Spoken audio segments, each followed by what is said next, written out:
Hola, soy Augusto Estrada, profesor responsable de Geometría Plana y Espacial y a cargo de las clases de teoría y de las actividades virtuales propuestas para intentar suplir las que se darían en la presencialidad. Como sabemos, estas están suspendidas por la cuarentena del coronavirus.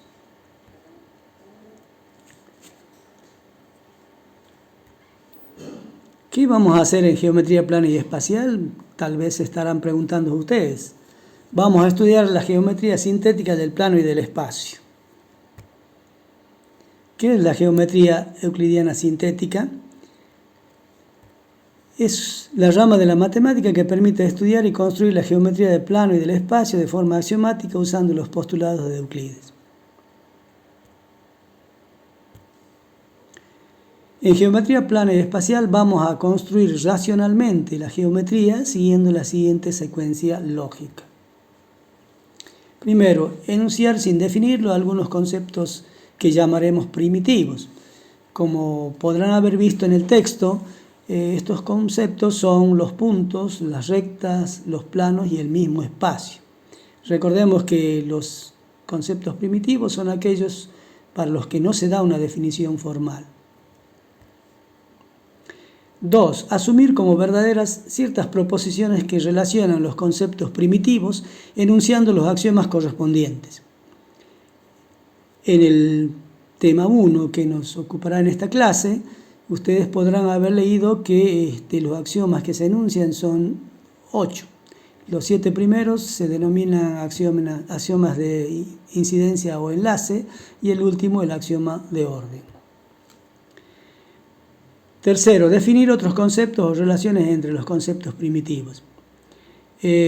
Como habrán visto en el tema que han estudiado, se incorporan definiciones que particularizan de alguna manera situaciones de las rectas, de los planos, de los puntos con las rectas, situaciones particulares. Por esta razón, las definiciones que también son proposiciones que se asumen como verdaderas no son axiomas porque los axiomas hablan de cosas en más general. Deducir lógicamente otras proposiciones o teoremas a partir de los axiomas y o definiciones dadas. Habrán podido observar que una vez que hemos dado los axiomas y hemos incorporado ciertas definiciones, comenzamos a incorporar algunas proposiciones o teoremas que se pueden demostrar o que se deben demostrar a partir de los axiomas y o de los teoremas. Esto es paulatino, o sea que uno puede enunciar el primer axioma e inmediatamente incorporar alguna proposición que sea consecuencia de ese único axioma, ¿no? Como también dar los 7 primeros y empezar a sacar conclusiones de esos 7 primeros axiomas. Esto es algo que nosotros vamos construyendo de a poquito y por lo tanto la secuencia va a ir siempre probando cosas a partir de las que ya se tiene dadas. La secuencia didáctica a seguir en las actividades de clases teóricas del curso es la siguiente. Primero, el profesor pone a disposición el texto bibliográfico a utilizar en el curso. Esto ya ha sido realizado desde el momento en que habilitamos el curso en la plataforma. Hemos subido el texto Geometría Plana y Espacial de la profesora Dolores Alía de Sarabia como texto a seguir en el curso y en el cual ustedes tienen que hacer la lectura del tema correspondiente a cada una de las clases según el cronograma establecido. Justamente otras cosas que se han ido subiendo son el programa de la asignatura, el régimen de regularización, el cronograma tentativo de las clases y un documento dirigido a los estudiantes en el que sintéticamente se explica el porqué del curso.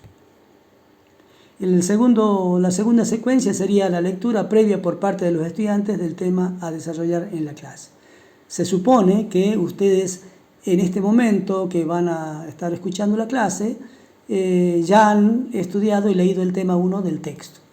ya que la clase no consiste en hacer una repetición de esos conceptos que ustedes ya han estudiado, sino a partir de suponer que ha sido leído el tema, inducir o intuir cuáles son los inconvenientes que pueden haberse encontrado los estudiantes con la lectura del mismo. La tercera secuencia será exposición por parte del profesor sobre el tema de la clase, es lo que estamos haciendo con esta clase, y en ella el docente va a tratar de alguna manera evacuar esos interrogantes o esas dudas que han quedado en el estudiante según estas características que vamos mencionando. Discusión conjunta del profesor y los estudiantes de las dudas que se generaron en la lectura y en el desarrollo del tema. Esto lo haremos en un foro que va a estar disponible el día viernes en el horario de las clases teóricas que deberían haberse desarrollado en la forma presencial, donde tanto el docente como los estudiantes van a interactuar pudiendo preguntar otras dudas o inconvenientes que se hayan encontrado y alguna situación que no haya quedado claro después de la clase. La participación en ese foro es, digamos que, entre comillas, obligatoria, porque es lo que me va a permitir a mí redondear el tema y tener claros los conceptos teóricos necesarios para poderlos aplicar en el desarrollo de la clase práctica que sigue.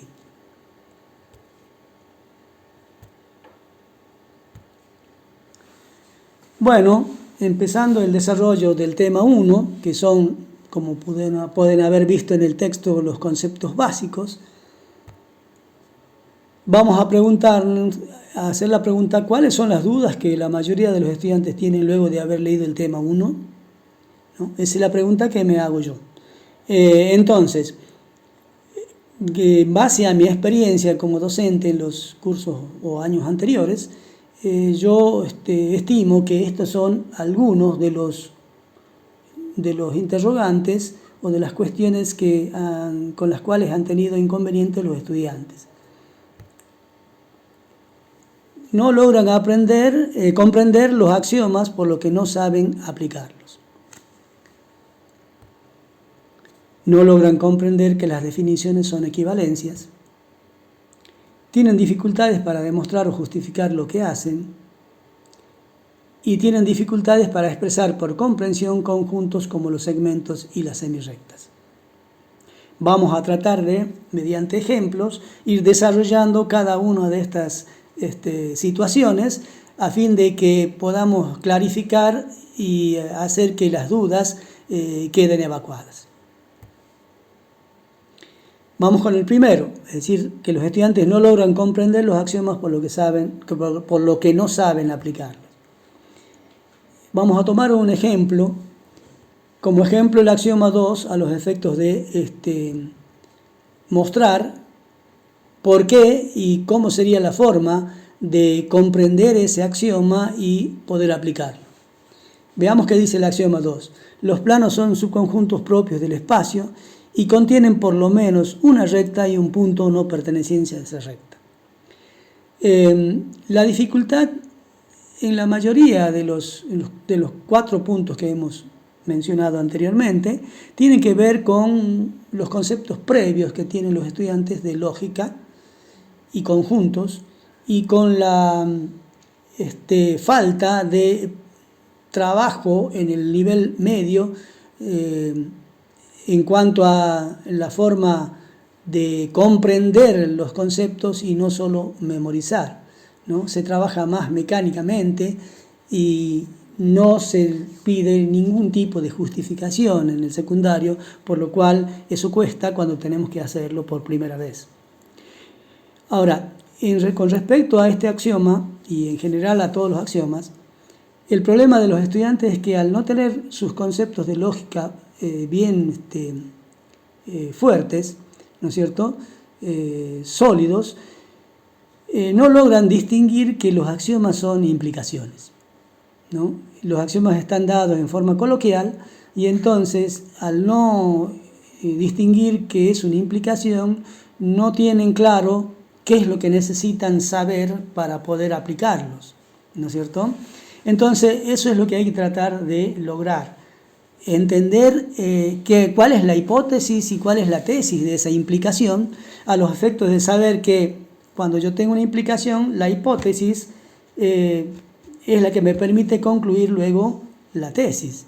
Entonces, si esta es una proposición verdadera, ¿no es cierto?, la verdad de la hipótesis tiene que implicar la verdad de la tesis. Entonces, miremos lo que dice el axioma. Habla de los planos y luego dice algunas cosas, concluye algunas cosas de esos planos. Entonces, quiere decir que este axioma puedo expresarlo de la forma P entonces Q de la siguiente manera. Dado un plano, entonces existe en ese plano al menos una recta y un punto que no pertenece a la recta.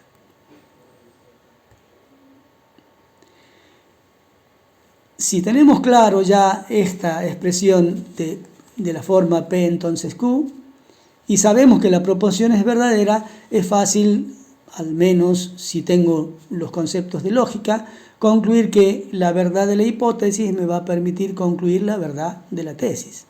Entonces la hipótesis es dado un plano, así que para poder aplicarlo tengo que tener dado un plano. Otra cosa que hay que tener en cuenta es que en geometría cualquier problema o cualquier situación problemática siempre es mucho más entendible si yo realizo un esquema gráfico de eso. Pero cuidado, un esquema gráfico solo representa una situación, ¿no?, particular de las muchas que puede haber de lo que queremos expresar. Pero me sirve para poder de alguna manera intuitivamente darme cuenta un poco más de lo que está diciendo esa proposición, en este caso el axioma.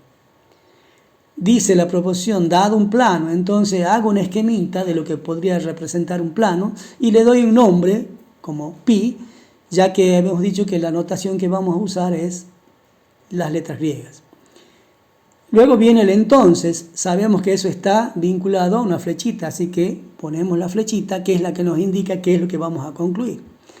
¿Y cuál es la conclusión? Dice, en ese plano, así que nuevamente dibujamos el planito con su nombre y dice que en ese plano al menos una recta y un punto que no está en ella hay. Así que estoy en condiciones de graficar en ese plano una recta y un punto que induzca a que no está en la recta.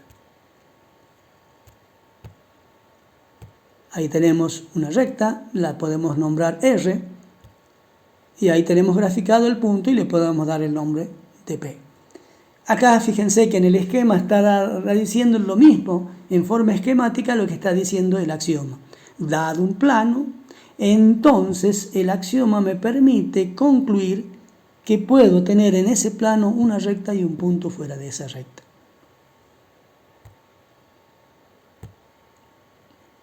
Vamos al segundo aspecto. No logran comprender que las definiciones son equivalencias. Nos preguntamos, ¿qué es una equivalencia lógica? Si nos acordamos de lo que hemos visto en lógica, la definición dice que se llama así a cualquier proposición compuesta cuyo valor de verdad es siempre verdadero. Esto es, ya sabemos que cuando tenemos una proposición compuesta, el valor de verdad de esa proposición es el resultado de las combinaciones posibles de los valores de verdad de las proposiciones que la componen. Acá me está diciendo que cuando el resultado sea siempre verdadero, a eso es lo que se llama una equivalencia lógica.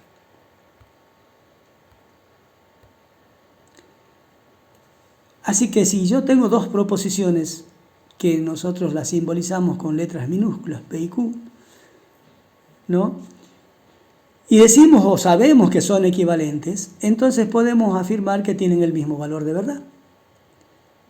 ¿Sí? Porque así dice la la definición de equivalencia. Por lo que el valor de verdad de su bicondicional es siempre verdadero. ¿Qué era el bicondicional? Era una proposición compuesta que vinculaba a las dos proposiciones simples con el símbolo doble flechita, que equivale a decir un sí y solo sí, o también equivalente. Así que, por lo tanto, una equivalencia se simboliza de esa forma, como P implica P y sí y solo sí, Q. Siguiendo con la lógica, si yo tengo que el axioma es que la definición, perdón, es una proposición verdadera, entonces esta P sí solo sí Q es verdadera. Así que eso significa que tanto P y Q tienen, dijimos, el mismo valor de verdad. En consecuencia, si P es verdadera, Q es verdadera, y si P es falsa, Q es falsa, ¿no? Por lo tanto, como el bicondicional es verdadero siempre que tenga el mismo valor de verdad, eso se va a cumplir. Pero resulta que si P es verdadera, entonces Q es verdadera. Y recíprocamente, si Q es verdadera, entonces P es verdadera. Así que la proposición bicondicional puede ser equivalente a decir P implica Q y Q implica P. Esto nos ayuda mucho a entender lo que es una definición, porque aquí vemos que tiene que ocurrir ambas cosas. Aunque en la definición solo diga sí y no diga el sí solo sí, implícitamente nosotros sabemos que la otra también se cumple. Justamente eso lo vemos acá. Entonces podemos decir de esta cosa, de este antecedente que tenemos acá, que el valor de verdad, si el valor de verdad de P sí solo sí Q es verdadero, entonces el valor de verdad de P implica Q es el igual al valor de verdad de Q implica P. Y esto nos permite decir que se puede dar la siguiente implicación verdadera. Si el valor de verdad de P implica Q es verdadero, entonces el valor de verdad de Q implica que P es verdadero. ¿Ve? La directa y la recíproca tienen el mismo valor de verdad.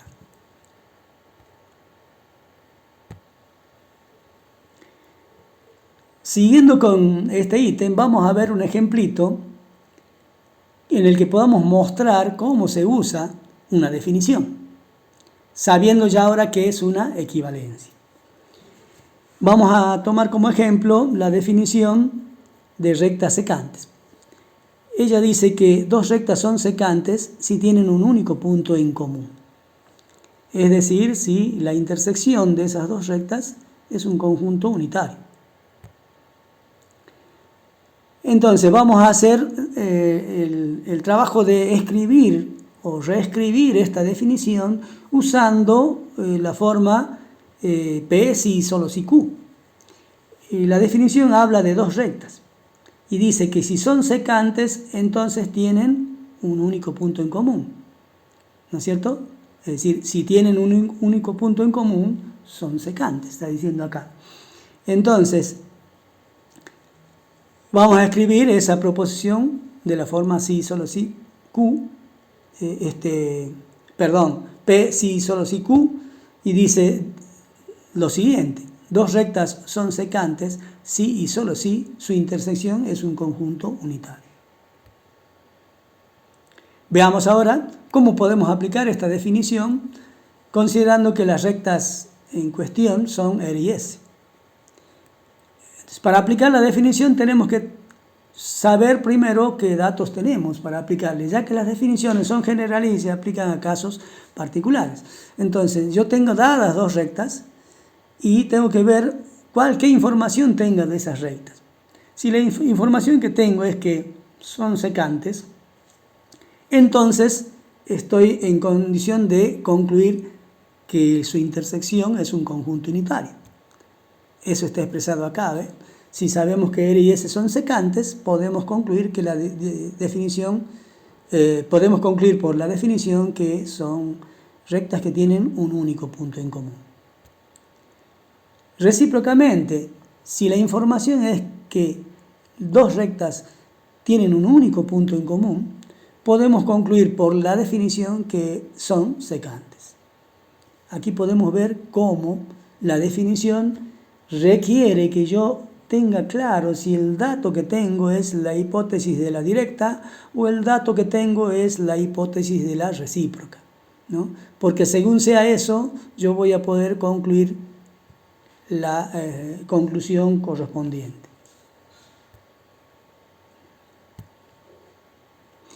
El tercer ítem era que tienen dificultades para demostrar o justificar lo que hacen. Este es uno de los temas más, digamos, que causan más, como podría decir, tensión en los estudiantes de primer año, ya que el demostrar o justificar cosas no estaba incorporado a su práctica común en la matemática que desarrollaron o en las clases de aprendizaje que desarrollaron en la escuela media. Como dijimos, porque allí se trabaja más bien en forma más mecánica. Entonces, demostrar o justificar es hacer algo. Y hacer algo puede ser cualquier cosa. Entonces, una tarea que alguien me da. En la vida diaria nosotros todo el tiempo estamos haciendo cosas. Alguien nos dice que hagamos tal cosa o cual cosa. Entonces, nos da una tarea. A mi juicio, cada vez que tenemos que hacer algo, necesitamos responder 3 cuestiones o 3 interrogantes. El qué, el cómo y el por qué. El qué voy a hacer, ya que si no sé qué es lo que tengo que hacer, mal puedo pensar en hacerlo. No se puede hacer algo que uno no sabe qué. El qué estará vinculado también con lo que dice la consigna. La consigna es la que me va a decir qué tengo que realizar. Ejemplo, si a mí me piden cavar un pozo, yo tengo que decir qué significa cavar un pozo y qué es un pozo, ¿no? Hay 2 conceptos que hay que conocer: cavar, pozo. Entonces, si no conozco esos 2 conceptos, tampoco puedo hacer la tarea, así que ahí sigue implicado el qué. Conocido eso, entonces recién voy a poder decir, ahora sí puedo hacer la tarea. Entonces la pregunta es, ¿cómo la voy a hacer? ¿No es cierto? Y el cómo implica el conocimiento de otras cosas que son nuestras herramientas para poder hacer la tarea. ¿No es cierto? Esas son las herramientas que en cualquier tarea o actividad diaria uno tiene. Si yo tengo que cavar el pozo, bueno, hay herramientas que me permiten hacerlo, ¿no es cierto? Y también hay procedimientos para usar las herramientas, ¿no es cierto? Entonces, si yo tengo la herramienta, pero no sé cómo usarla, no sé cuál es el procedimiento para usarla correctamente, y probablemente me cueste cavar el pozo, ¿no? Entonces, el cómo lo que me está diciendo es, tengo que saber elegir cómo hacer la tarea a través de la selección de las herramientas y de los procedimientos que existen para ello. Estas son cosas muy importantes, ya que también, por más que sepa qué voy a hacer, si no tengo las herramientas, difícil puede hacerlo, ¿no es cierto? Entonces, en matemática nuestras herramientas van a ser, sobre todo cuando tratemos de demostrar, van a ser los conceptos teóricos de la asignatura o aquellos previos, como la lógica y conjuntos que tenemos nosotros para poder desarrollar los temas de la asignatura. Luego viene el por qué. Si yo ya te sé cómo, el cómo está vinculado a una pregunta de decir, ¿por qué voy a elegir esta herramienta y no aquella? Y eso está en función de la tarea que yo tengo que realizar. Entonces, cada vez que yo tengo que decidir algo, me tengo que preguntar ¿por qué? ¿Por qué voy a hacer esto y no aquello? ¿No? Entonces, la pregunta del por qué es lo que me va a hacer, es fundamental en el proceso de demostrar y justificar. Cada paso del proceso requiere de un porqué, de responder este porqué. Y estos 3 interrogantes están, como ustedes vieron, íntimamente vinculados con la tarea, ¿no es cierto? Porque cómo elegir la herramienta depende de qué tarea voy a hacer. No es lo mismo cavar un pozo en la arena que cavar un pozo en un río donde hay piedras, ¿no?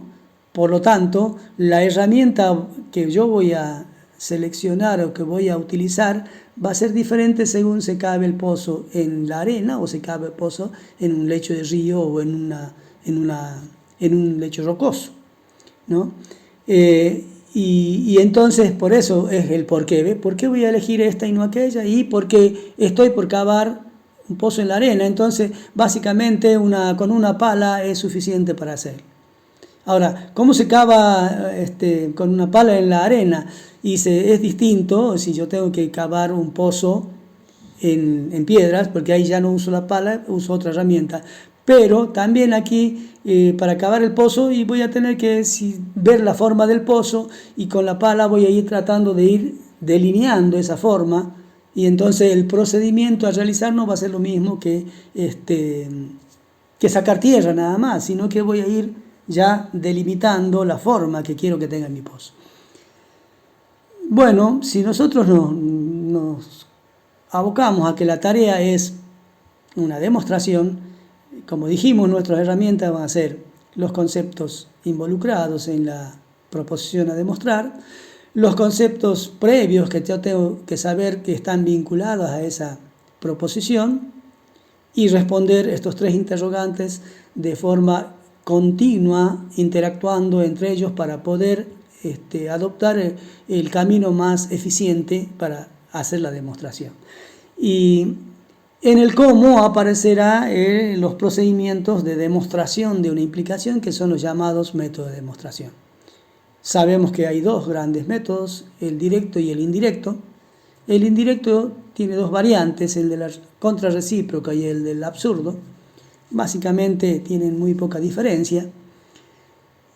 Y bueno, cuando quiera elegir uno de ellos me tengo que preguntar, ¿y por qué voy a elegir el directo y por qué no el indirecto?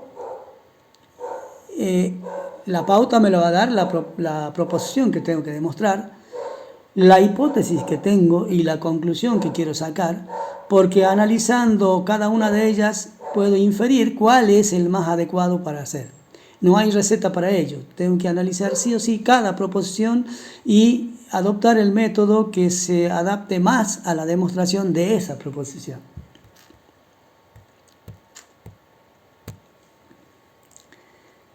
Por ejemplo, si yo quiero demostrar que el producto de dos enteros pares es también un entero par, ya tengo claro el qué.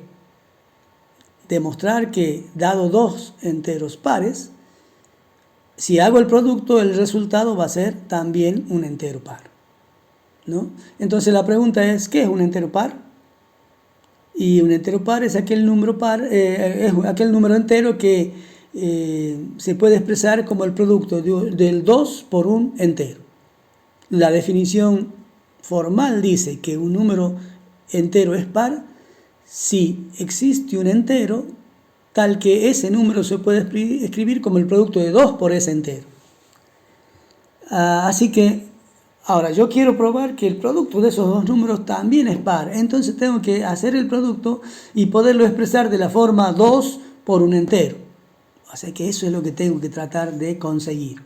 Si uno mira un poquito, que tengo como dato la hipótesis, rápidamente, si es que tengo los conocimientos de los enteros, voy a poder inferir que el método directo parece el más adecuado para hacer la demostración. Veamos la demostración por el método directo. La demostración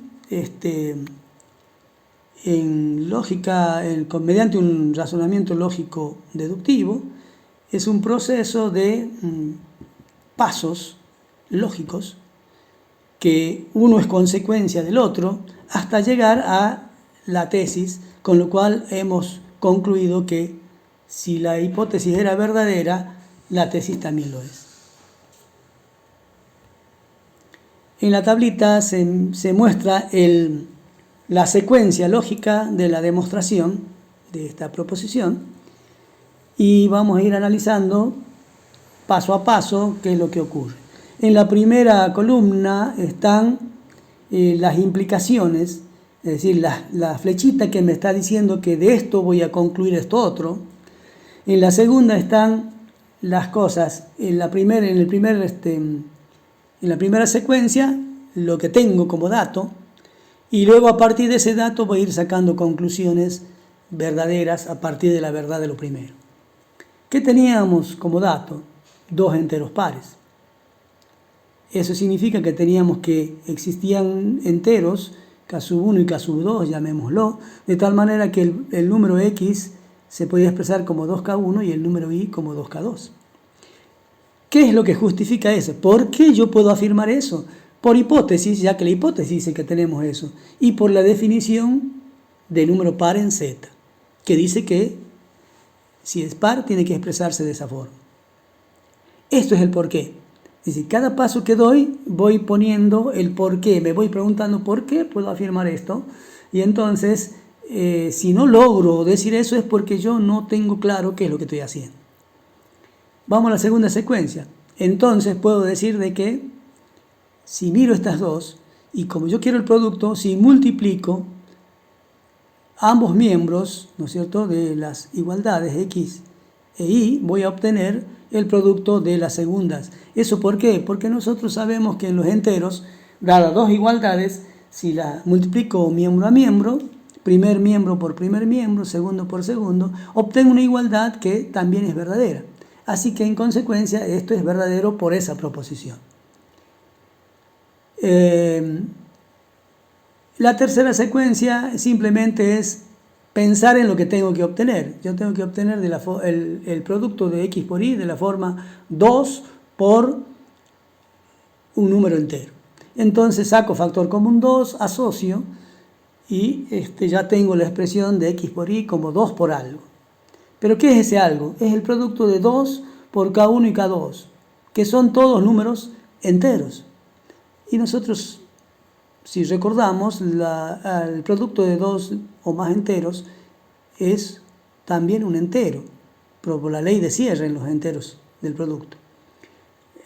Así que yo puedo poner ese número X por Y como 2K, donde K va a ser el producto de 2K1, K2 y va a ser un entero.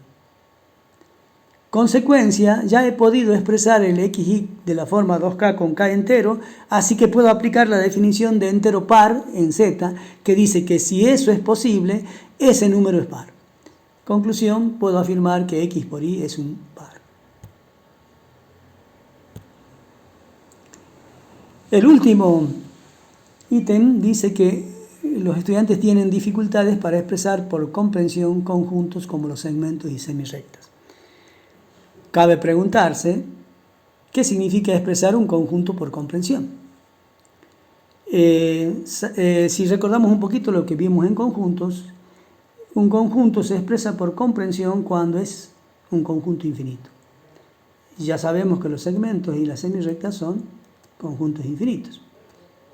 Así que vamos a ver de dónde surge esa consecuencia, ¿no? Pero ustedes ya lo han estudiado y seguro que están pensando en eso. Ahora, en forma general, cuando yo tengo cualquier conjunto, ¿cómo se lo escribe por comprensión? Uno se escribe por comprensión poniendo el elemento genérico del universal donde estoy estudiando ese conjunto y la condición que debe cumplir ese elemento del universal para estar en el conjunto que yo estoy considerando. Esa condición va a estar en función de X, o sea, pues yo estoy diciendo el X que cumple una cierta condición, entonces va a ser una cierta función proposicional en X, ¿no? Acá de vuelta aparece la necesidad de saber lógica.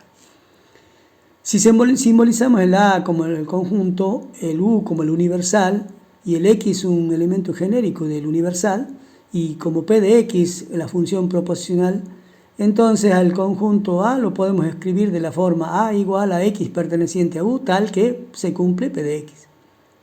Esta es la expresión de un conjunto por comprensión. Vamos a ver un ejemplo concreto de matemática.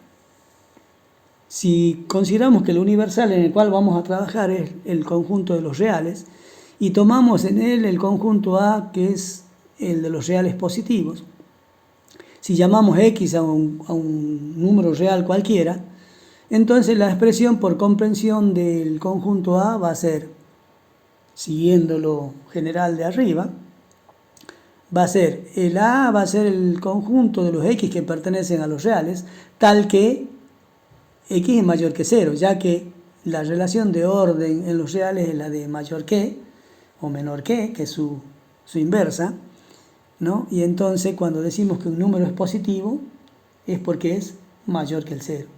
El 0 es el neutro, que es el que separa de los positivos de los negativos. Entonces ahí tenemos la expresión de un conjunto, en este caso de los reales positivos, por comprensión.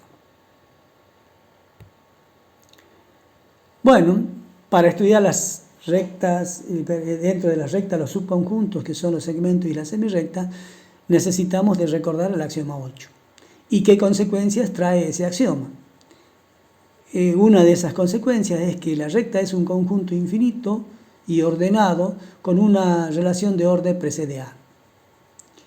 Y otra de las consecuencias es que los segmentos y las semirrectas son subconjuntos infinitos de esas rectas. De hecho, nosotros hemos definido los segmentos y las semirrectas como subconjuntos propios de las rectas. Y aplicando el axioma 8 probamos que también esos conjuntos tienen infinitos elementos. En consecuencia, los segmentos y las semirrectas pueden expresarse por comprensión y la condición para los puntos estará en la relación al orden adoptada para la recta. Es decir, yo tendré que poner cuál es la condición que deben cumplir según la relación de orden que adopte para el universal, que es la recta. Una relación de orden sabemos que dijimos, se llama precede a, por ejemplo, tiene su relación inversa que es la sigue a. Justamente, como es inversa, una es opuesta de otra. Y a partir de ella podemos definir una tercera que es la relación estar entre. Estas van a ser relaciones de orden que podemos usar entonces para definir las semirrectas y los segmentos como conjuntos por comprensión. Acá tenemos un par de ejemplos justamente de ello. Si tenemos la consigna, me va a decir que dado dos puntos A y B distintos, escribir el segmento AB utilizando las relaciones estar entre, precede a o sigue a, ¿no? Cada una de ellas va a ser usada por separado, por supuesto. Bueno, sabemos que dado dos puntos distintos, el axioma 6 nos posibilita afirmar que hay una única recta que los contiene y que la podemos simbolizar por la recta AB. Y para definir las semirrectas y los segmentos necesitamos definir un orden primero para esa recta AB. Sabemos que hay dos posibles. Bueno, elijamos uno, el orden en el que A precede a B. Ahora vamos a escribir AB de manera tal que sea resultado de la unión de distintos conjuntos, cada uno de los cuales tenga como elementos aquellos que cumplen la misma condición con respecto a la relación de orden para la recta. Es decir, si yo tengo este conjunto, todos los elementos de este conjunto van a ser tal que con respecto a la relación precede a, o van a ser tales que preceden, ¿no es cierto? O no, ¿no es cierto? Entonces, de esa manera yo voy a poder de alguna manera facilitar la tarea de cuando vaya a escribir con esa relación, poder hacerlo de manera más fácil, ¿no? Si miramos un poquito, y es recorrer el conjunto desde A hacia B, el segmento en este caso, el primer elemento que nos encontramos es el A. Y bueno, el A es un elemento que no tiene otro que tenga la misma condición, así que va solito en un conjunto que va a tener como único elemento al A. Sigo y ahora me encuentro con puntitos que están entre A y B, ¿no es cierto? Entonces, esos son por definición, los puntos del conjunto del segmento abierto a B. Y por último llego a B, ya que el segmento lo contiene al B, así que es el único, por lo tanto va a estar como un conjunto unitario. Y ahora sí podemos ver de escribir, siguiendo esta unión, el segmento usando las distintas relaciones que nos propone la consigna. La primera de ellas es estar entre.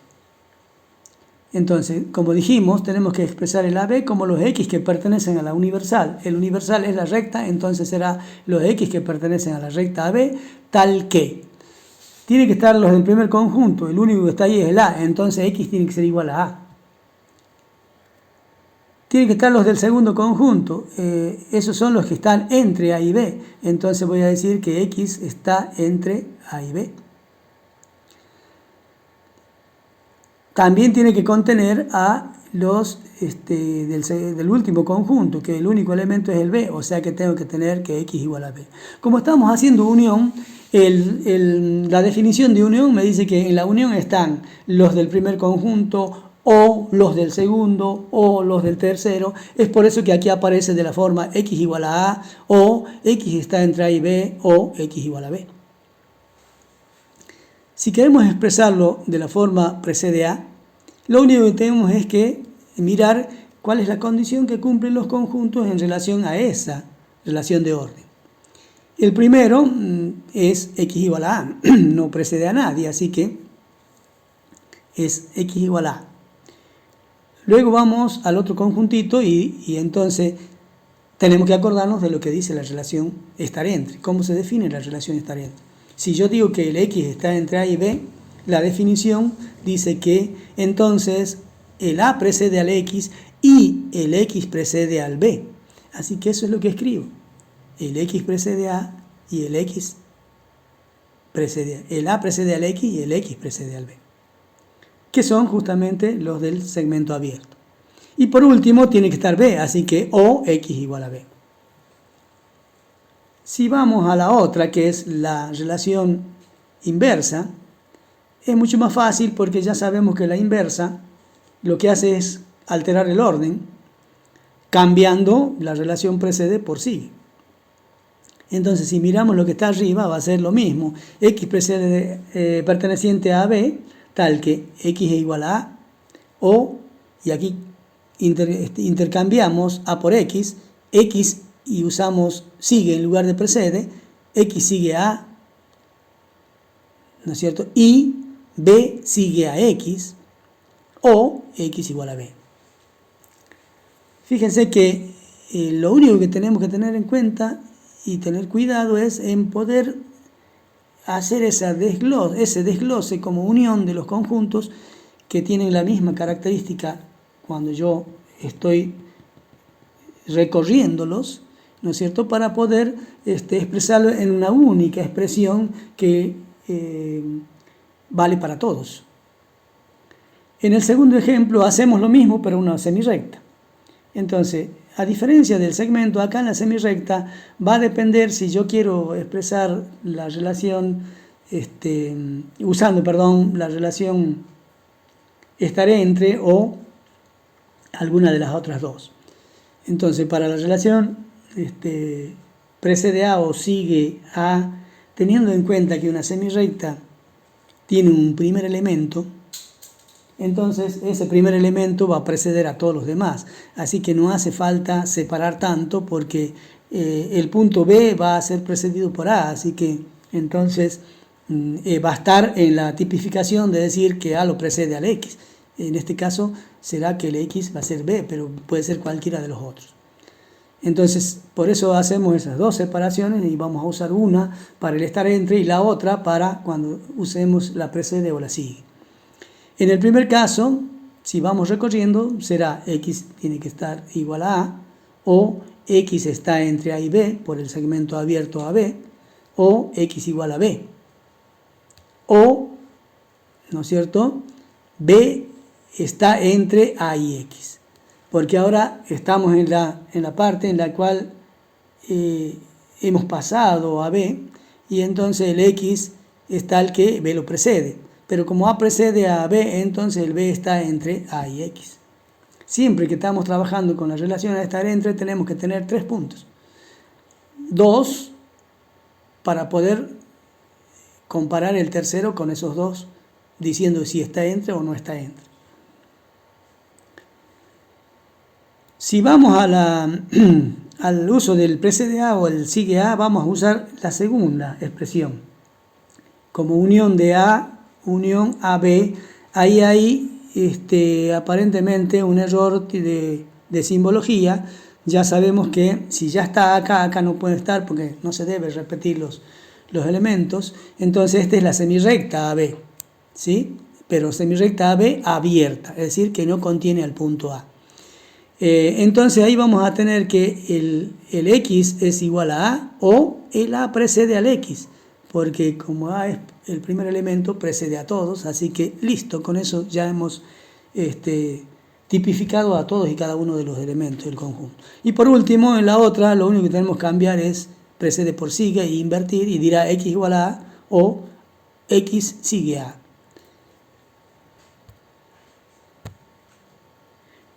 Bueno, esto es todo por hoy. Muchas gracias y los espero el viernes 3 de abril a las 8 de la mañana en el foro de consultas.